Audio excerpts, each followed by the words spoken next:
Hey, beautiful souls. Welcome back to Crown in the Cosmos. I am your host, Chanel. And today, in this episode, feels a little close to my heart. It's called Becoming Her Again. Because at this point in life, we all lose sight of the woman we used to be. The one who dreamed, who laughed, who loved freely before life got so loud. I'm going to give you a little reflection of who I was before life got loud for me. When I sit back and I think of who I was before responsibilities took over, I was a little girl who just loved being around family, a nurturer, even as a child. I remember being that little girl in the kitchen, pretending to cook, setting up my tiny little play dishes, serving my imaginary family dinner like I was hosting Thanksgiving. And when I wasn't in the kitchen, I was teaching, lining up my dolls like students, standing proudly in front of them with a notebook and a pen, pretending to be the teacher who made everyone feel seen. Even then, I realized now I was always serving, always pouring, always finding joy and making other people feel good about who they were. That desire to nurture didn't fade, it just evolved. It followed me into my adulthood. When I went to high school, I chose cosmetology because deep down inside, I knew I wanted to help women because of their beauty. And then later, when I opened up my own daycare, that same little girl who loved to serve showed up again. But this time, she had grown into a woman nurturing not just children, but also families, community, and connections. So when my life got loud, you know, I began, life really began for me. It really did. It was, my marriage had ended, the plans changed, and I had to step into a new world, a new state, a new rhythm, and a new kind of strength. It definitely wasn't easy having two kids coming from one state that I knew and then coming into a whole new world of people. It just wasn't easy. There were nights I felt the weight of the world on my shoulder, learning how to carry these responsibilities alone. And some of the responsibilities I never really had, it was always on someone else who did it. So to be in a space where I had to be a mom and learn how to provide, I had to learn how to adapt to life without the partnership that I once depended on. So somewhere in that process, I realized I had buried the woman I used to be. She didn't disappear.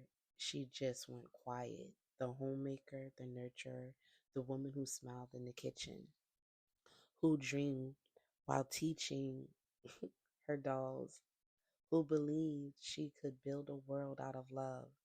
She was still there, but she was hidden under duty, under survival, and under noise.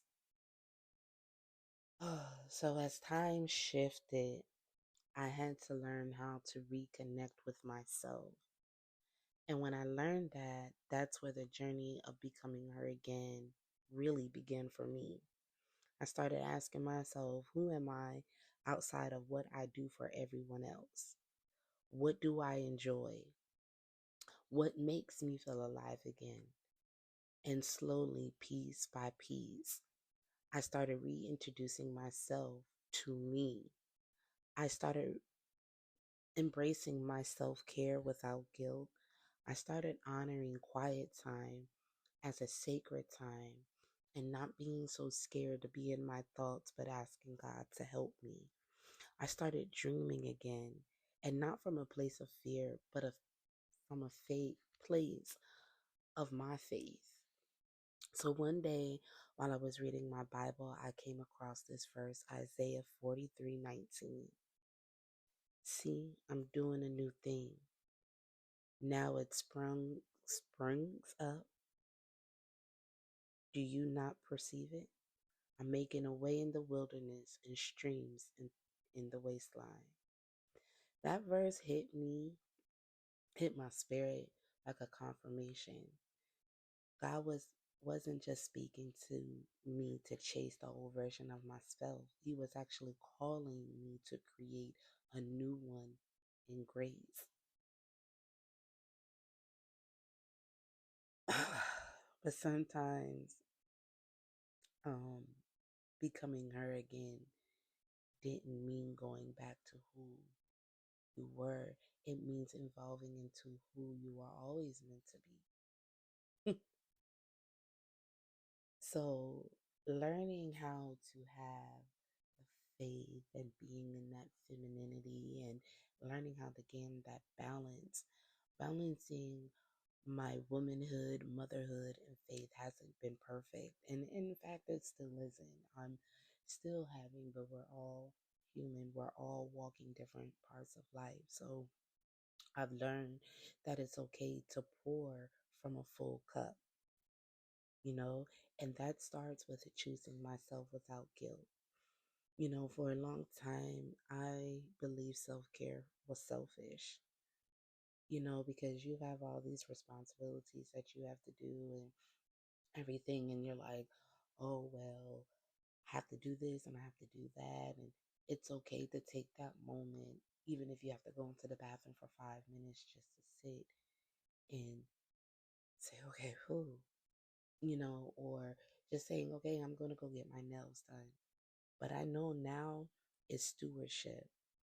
It's how you honor the vessel God gave you to nurture others. It's okay to say no. It's okay to reset.